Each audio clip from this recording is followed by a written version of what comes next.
was 2 years ago.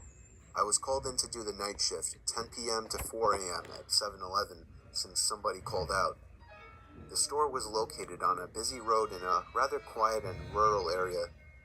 During the night shift, you could expect anywhere from 10 to 20 people come in to buy a beer or something else.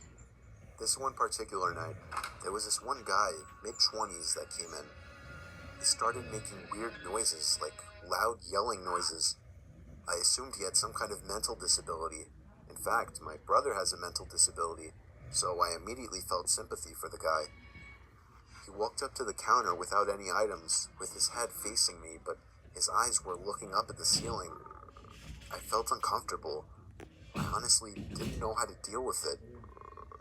I tried speaking with him, but he only responded in loud noises. I kept checking if he was with someone outside, but he was alone. There weren't any cars in the parking lot, so I assumed he walked.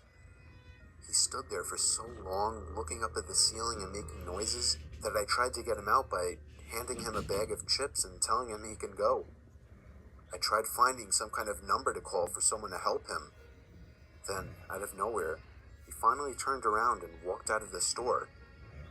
I felt so horrible for the man, but at the same time, I felt a bit creeped out. About an hour later, the phone on the counter rang. I picked up to hear the familiar yelling sounds of the man from earlier. It caught me off guard. I didn't know what to think, other than this has to be some kind of prank. I hung up on them and was now becoming paranoid of my surroundings, constantly checking the outside through the windows. Come 4 o'clock, the person working after me came in, finally allowing for me to go home. It wasn't my problem anymore. I got home and threw all my stuff on the table, ready to get to sleep. But my phone rang within a minute after entering the door. I felt a chill run down my spine. Why would someone be calling at 4 a.m.? I felt sick to my stomach as I listened to the loud noises he made. I struggled to slam the phone to the receiver. All night, I felt like I was being watched, even with all the blinds shut.